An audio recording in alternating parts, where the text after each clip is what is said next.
আল্লাহ রাব্বুল আলামিন কোরআনে জানায় দেয়, লাইন শাকারতুম লাযিদান্নাকুম ওয়া লাইন কাফারতুম ইন্না আযাবি লাশাদীদ। আল্লাহু আকবার।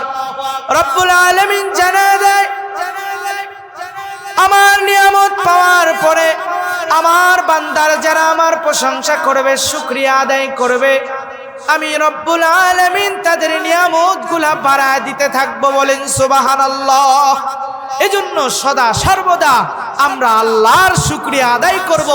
জানি আল্লাহর শুকরিয়া প্রশংসা আদায় করে আমরা শেষ করতে পারবো না, কিন্তু আমাদেরকে করতে হবে। আল্লাহ রাব্বুল আলামিন কোরআনে বলেন, কুল লাউ কানাল বাহরু মিদাদাল লিকালিমাতি রাব্বি লানাফিদাল বাহরু ক্বাবলা আন তানফাদা কালিমাতু রাব্বি ওয়ালাউ জিনা বিমিসলিহি মাদাদা। আল্লাহু আকবার। আল্লাহ রাব্বুল আলামিন জানায় দেয়, আয় দুনিয়ার বান্দারা, যদি তোমরা দুনিয়ার সব গাছপালাকে কলম বানাও, আর দুনিয়ার যত সাগর আছে সব নদী সাগরের পানিগুলাকে যদি কালি বানাও, আর আমি আল্লাহর প্রশংসা লেখা শুরু করো, লিখতে লিখতে তোমার সব কলম একদিন ফুরিয়ে যাবে। পৃথিবীর সব পানিগুলা কালি বানালেও সেই কালিগুলাও শেষ হয়ে যাবে, তবু আমি আল্লাহ রাব্বুল আলামিনের প্রশংসা শুকরিয়া আদায় করে তোমরা শেষ করতে পারবা না। বলেন না সুবহানাল্লাহ। রব্বুল আলামিনের প্রশংসা আমরা আদায় করে শেষ করতে পারবো না, তাই বলে কি আমরা শুকরিয়া আদায় করব না? না, অবশ্যই করতে হবে। রব্বুল আলামিনের শুকরিয়া আদায় করবেন তো রব্বুল আলামিন আপনার নিয়ামতকে বাড়ায় দিবে। বলেন সুবহানাল্লাহ।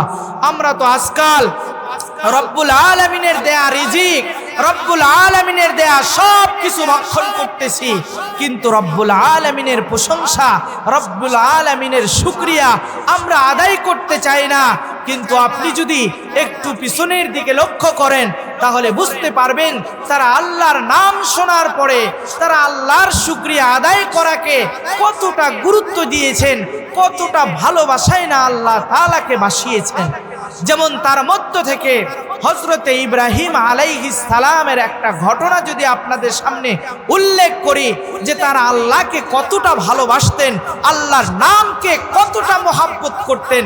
একবার হযরত জিবরাইল আলাইহিস সালাম রব্বুল আলামিনকে প্রশ্ন করলেন, রব্বুল আলামিন, আপনি দুনিয়ায় একজন পয়গম্বরের নাম খলিলুল্লাহ উপাধি দিয়েছেন, আপনার বন্ধু বানিয়ে নিয়েছেন। রব্বুল আলামিন, দুনিয়ার জমিনে কত মানুষ ছিল, কিন্তু আপনি তাদেরকে খলিলুল্লাহ উপাধি না দিয়ে হযরত ইব্রাহিম আলাইহিস সালামকে খলিলুল্লাহ উপাধি দিলেন। আর কি কোনো মানুষ ছিল না? আল্লাহ রাব্বুল আলামিন সুন্দর করে জবাব দেন, জিবরাইল রে, দুনিয়ায় তো অনেক মানুষ ছিল, কিন্তু সবার মনের ভিতরে আমি আল্লাহর মহব্বত তো এই পরিমাণ ছিল না রে জিবরাইল। যাও তুমি ইব্রাহিমকে পরীক্ষা করে দেখতে পারো, ইব্রাহিম আলাইহিস সালাম আমি আল্লাহকে কতটা মহব্বত করে। যদি পরীক্ষা করো তাহলেই তুমি বুঝতে পারবা ইব্রাহিমের অন্তরের মধ্যে আমি আল্লাহ তাআলা কতটুকু জায়গা জুড়ে আছি।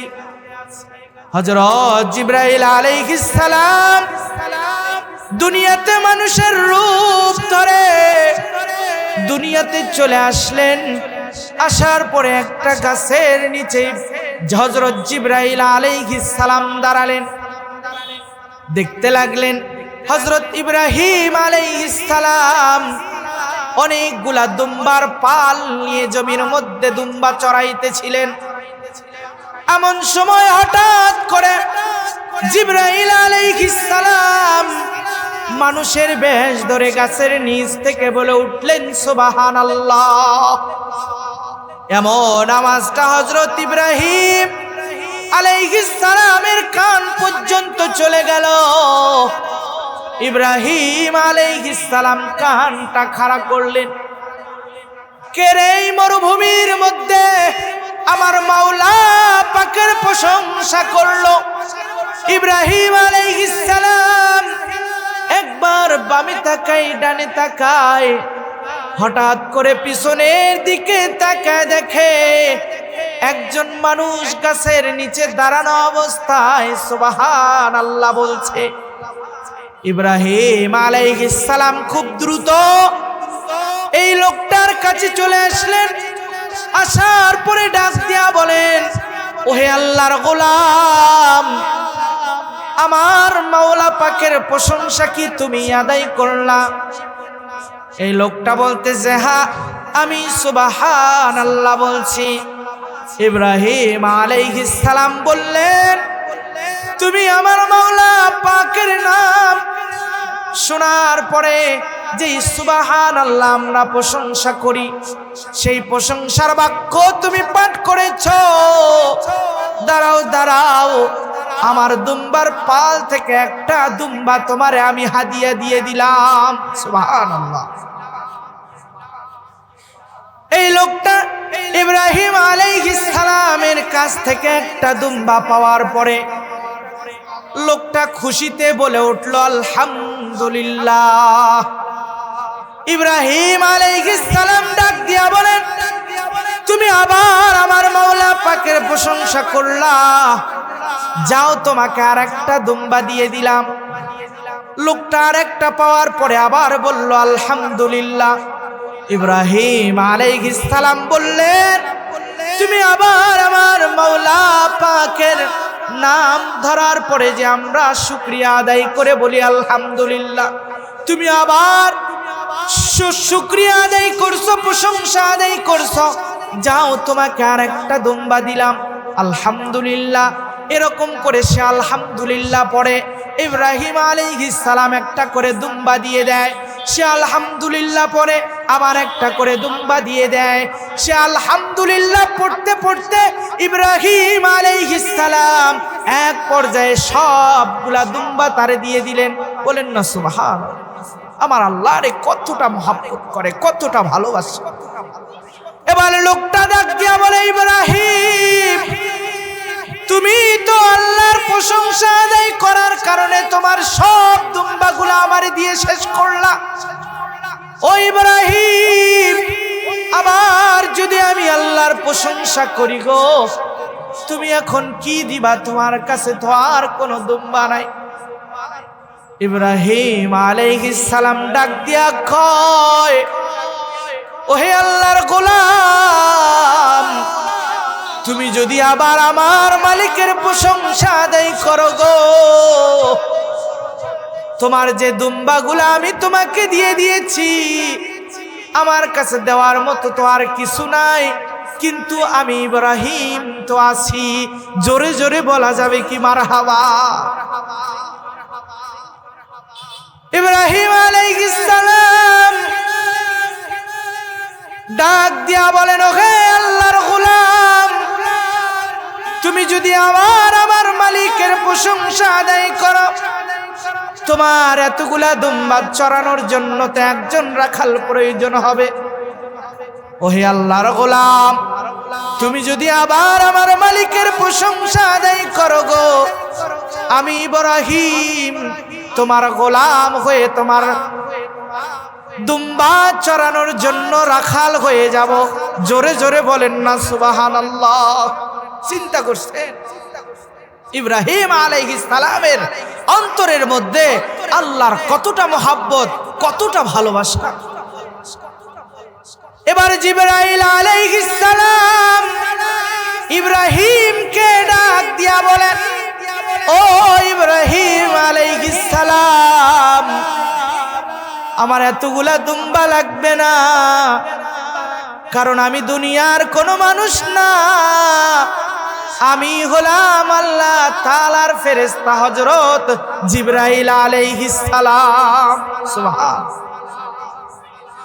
ও ইব্রাহিম আলাইহিস সালাম, আমি আল্লাহ তাআলাকে প্রশ্ন করেছিলাম যে গো আল্লাহ, দুনিয়ায় এত মানুষ থাকতে আপনি কেন ইব্রাহিম আলাইহিস সালামকে খলিলুল্লাহ উপাধি দিলেন, নিজের বন্ধু বানিয়ে নিলেন?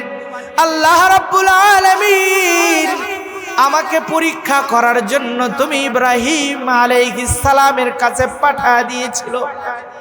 ইব্রাহিম আলাইহিস সালাম, আমি পরীক্ষা করে দেখলাম তুমি পরীক্ষায় 100-র মধ্যে 100 পেয়ে পাশ করেছো। তোমার অন্তরের মধ্যে যে আমার মাওলার, আমার এত আল্লাহর ভক্তি ছিল আমার জানা ছিল না। আল্লাহ রাব্বুল আলামিন ঠিক মানুষটারে নিজের বন্ধু বানায় নিয়েছেন। জোরে জোরে বলেন না সুবহানাল্লাহ। রব্বুল আলামিনকে ইব্রাহিম আলাইহিস সালাম কতটা মহব্বত করেন। এজন্য যে রব্বুল আলামিন আমাদেরকে এত ভালোবাসেন, সেই রব্বুল আলামিনকে আমাদের ভালোবাসার দরকার আছে না নাই? অবশ্যই আছে। আল্লাহ তাআলাকে আমাদেরকেও ভালোবাসতে হবে। আল্লাহ তাআলাকে আমাদেরকেও ভালোবাসতে হবে। আল্লাহ তাআলাকে কিভাবে ভালোবাসবো, কতটুকু ভালোবাসবো, এটাও রব্বুল আলামিন কোরআনে কারীমের মধ্যে জানায় দেয়। কুল ইন কানা আবাউকুম وأبناؤكم وإخوانكم وأزواجكم وعشيرتكم وأموال اقترفتموها وتجارة تخشون كسادها ومساكن ترضونها أحب إليكم من الله ورسوله وجهاد في সাবিলিহ। বলেন না আল্লাহু আকবার। রব্বুল আলামিন আমার হাবিবকে লক্ষ্য করে বলেন, ওগো নবী আপনি জানায় দেন তারা আমি আল্লাহ এবং আপনি রাসূল এবং জিহাদকে কতটা ভালোবাসবে।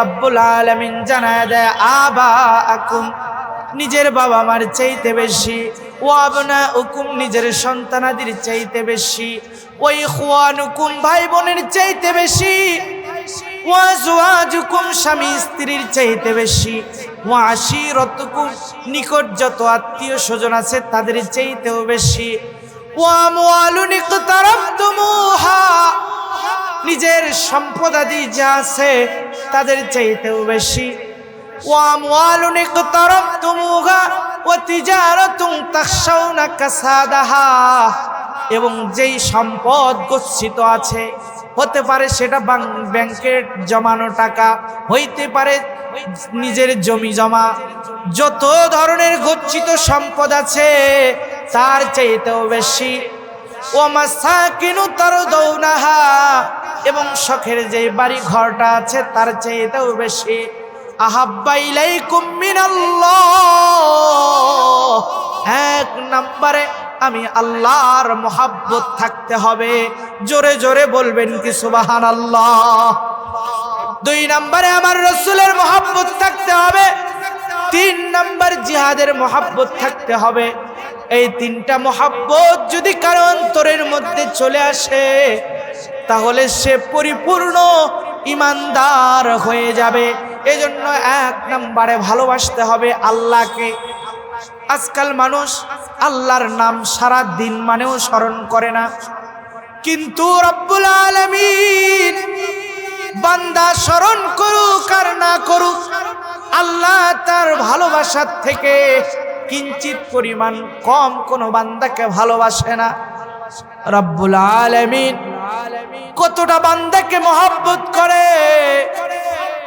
রাতের শেষ তৃতীয়াংশে রব্বুল আলামিন দুনিয়ার আসমানে নেমে আসেন আর বান্দাদেরকে ডাকতে থাকেন, আলা মিন মুস্তাগফিরিন ফাগফিরলাহ, আলা মিন মুস্তারজিকিন ফারজুকা, আলা মিন মুবতালিন ফাফিয়া। রব্বুল আলামিন জানা দাস কে কোন গুনাহগার গুনাহ করতে করতে পাহাড় পরিমাণ গুনাহ করেছ, আমি রব্বুল আলামিন তোমার গুনাহ মোচন করার জন্যই দুনিয়ার আসমানে নেমে এসেছি। ও বান্দা তুমি যদি ওঠো, উত্তম রূপে ওযু করো, নামাজ পড়ে আমি আল্লাহ তাআলার কাছে তাওবা করো, আমি কথা দিলাম গোলাম, আমি তোমার তাওবাকে কবুল করে তোমার জীবনের সব গুনাহ খাতাগুলো আমি রব্বুল আলামিন মাফ করে দিব। সুবহানাল্লাহ। আলা মিন মুস্তারজিকিন ফারজুকু, রব্বুল আলামিন ডাক দিয়া কয়, গোলামেরা রে আমার, রিজিকের পেরেশানির মধ্যে পড়ে গেছো, তোমার কি রিজিক লাগবে? আমি আল্লাহর কাছে চাও, রব্বুল আলামিন আমি আল্লাহ তোমার রিজিকের ব্যবস্থা করে দেব। আলা মিন মুবতালিন ফাফিয়া, আছে কি কোনো অসুস্থ ব্যক্তি, তোমার বড় বড় রোগ হয়েছে, দুনিয়ার ডাক্তার তোমারে ফেরত দিয়েছে, কিন্তু আমি রব্বুল আলামিন তো তোমার সৃষ্টিকর্তা, আমি রব্বুল আলামিন তো তোমাকে রোগ দিয়েছি, আমি তো শিফা দেনেওয়ালা আল্লাহ। ও গোলাম আমার, তুমি যদি উঠতে পারো, আমি আল্লাহর কাছে তাওবা করে মাপ চাইতে পারো, তোমার রোগের জন্য শেফা চাইতে পারো, আমি রব্বুল আলামিন তোমাকে শেফায়ে আজিলা কামিলা দান করে দেব। সুবহানাল্লাহ। তাহলে আল্লাহ রব্বুল আলামিন বান্দাকে কতটা ভালোবাসে। বান্দা হাজার গুনাহ করুক, হাজার গুনাহ করার পরেও বান্দা যদি খালেস অন্তরে রব্বুল আলামিনের কাছে তওবা করতে পারে, রব্বুল আলামিন ডাক দিয়া কয়, বান্দারে তোমার গুনাহ যদি আমার আকাশ ছুঁয়ে যায়, তুমি টেনশন করো না। বান্দারে তুমি যদি খালেস অন্তরে তওবা করো, তোমার তওবা করতে দেরি হবে, আমি রব্বুল আলামিন তোমার তওবাকে কবুল করে তোমার আসমান ছোঁয়া গুনাহকে মাফ করতে দেরি করব না। সুবহানাল্লাহ। এজন্য প্রত্যেকটা মানুষের উচিত হলো প্রতিদিন আমাদের অন্তত 10 বার হোক 20 বার হোক ইস্তেগফার পড়া, কারণ অসংখ্য অগণিত গুনাহ আমাদের দ্বারা হয়ে যায়, আমরা বুঝতেও পারি না আমার দ্বারা কত গুনাহ হয়ে গেছে। এজন্য রাসূল সাল্লাল্লাহু আলাইহি ওয়াসাল্লাম বলেন যে তোমরা বেশি বেশি ইস্তেগফার পড়ো। আর ইস্তেগফারের আমল এমন একটা আমল যে মানুষের গুনাহ তো মোচন করে দেয়, মানুষের জবানটাকে আল্লাহ তাআলা এত পবিত্র বানায় দেয় যে তাওবাকারী কোনো দোয়া করতে দেরি হয়, আল্লাহ কবুল করতে দেরি করে না। চিল্লায়া বলেন সুবহানাল্লাহ। বনি ইসরাইলের যুগে একজন লোক খুবই গুনাহগার ব্যক্তি, সারাটা জীবন গুনাহে কাটাচ্ছে। যুবক মানুষ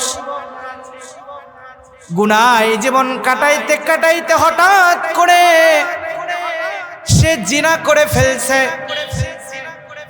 তখনকার জামানার নবী ছিল মুসা পয়গম্বর। কোন নবী? মুসা পয়গম্বর। তো ওই জামানার এক যুবক, সে সারাটা জীবন গুনাহ করছে, এক পর্যায়ে জিনা করে ফেলছে। এই জিনিসটা জানাজানি হয়ে গেছে। তো ওই সময়ের একটা নিয়ম ছিল যে যারা জিনা করত তাদেরকে গ্রাম থেকে তাড়ায়া দেওয়া হতো, বনিবাসে রাখা হতো, অথবা কোনো গহীন জঙ্গলের ভিতরে রেখে আসা হতো। তো মুসা নবীর জামানা যেহেতু ওই সময় ওই যুবকটা জিনা করে ফেলছে, তাকে গ্রামের মানুষ বিচার করে মারধর করে তাকে গ্রাম থেকে বাহির করে গহীন জঙ্গলের মধ্যে রেখে আসা হয়েছে। সেখানে খাবারের কোনো ব্যবস্থা নাই, জনবসতির কোনো ব্যবস্থা নাই, কোনো মানুষ সেখানে নাই। এরকম একটা গহীন জঙ্গলের ভিতরে এই যুবককে রেখে আসা হয়েছে। এই যুবক ওই জঙ্গলের ভিতরে একদিন 2 দিন পর্যন্ত অনাহার অবস্থায় দিন পার করতেছিলেন। যেহেতু সেখানে কোনো খাবারের ব্যবস্থা নাই, যুবক খুব কান্দাকাটি করতেছিলেন আর বারবার ইস্তেগফার পড়তেছিলেন, আস্তাগফিরুল্লাহ। নিজের ভুল নিজে বুঝতে পেরেছিলেন আর মালিককে ডাক দিয়া বলে, আল্লাহ জীবনে অনেক গুনাহ করে ফেলেছি গো মাওলা। আজকে গুনার কারণে গ্রামবাসী সবাই আমাকে তাড়া দিয়া গহীন জঙ্গলের মধ্যে আমাকে রেখে আসছে। যুবক আল্লাহকে ডাক দিয়া বলে, রব্বুল আলামিন, কোনো খাবারের ব্যবস্থা নাই, কোনো পানির ব্যবস্থা নাই, জানি না কখন জানি মারা যায়, শরীরটা বড় অসুস্থ। কিন্তু রব্বুল আলামিন আপনার কাছে খালেস অন্তরে তওবা করতেছি গো মাওলা। জীবনে যা গুনাহ করছি, ভুল করছি, আপনি আল্লাহ আমারে মাফ করে দেন। বলেন তো, গুনাহ নিয়ে আল্লাহর কাছে মাপ চাইলে আল্লাহ মাফ করে না? করে না? অবশ্যই মাফ করে। যুবক যখন বারবার গহীন জঙ্গলের মধ্যে, যেখানে কোনো বসতি নাই, মানুষজন নাই, আল্লাহকে ডাক দেয়া বলতেছিল, আল্লাহ জীবনে গুনাহ করছি, ভুল করছি, তবু তো আপনার গোলাম, আপনার বান্দা, আজকে খালিস অন্তরে তওবা করলাম মাওলা, আমার জীবনের পিছনের সব গুনাহগুলা মাফ করে দেন। রব্বুল আলামিন, জানি না আর বাঁচবো কিনা গো মাওলা, তবে আজকে আপনার কাছে ওয়াদা করলাম, আমার যদি হায়াত থাকে, আমি যদি বেঁচে যাই, সামনের জিন্দেগিতে আর কোনোদিন গুনাহ করব না। আর যদি মারা যায় মাওলা, আমার জিন্দেগির গুনাহ খাতাগুলো মাফ করে দিয়া আমাকে জান্নাত নসিব করে দিয়েন। যুবকটা কাঁদতে কাঁদতে এক সময় গভীর রজনীতে ওই গহীন জঙ্গলের মধ্যে ইন্তেকাল করছে।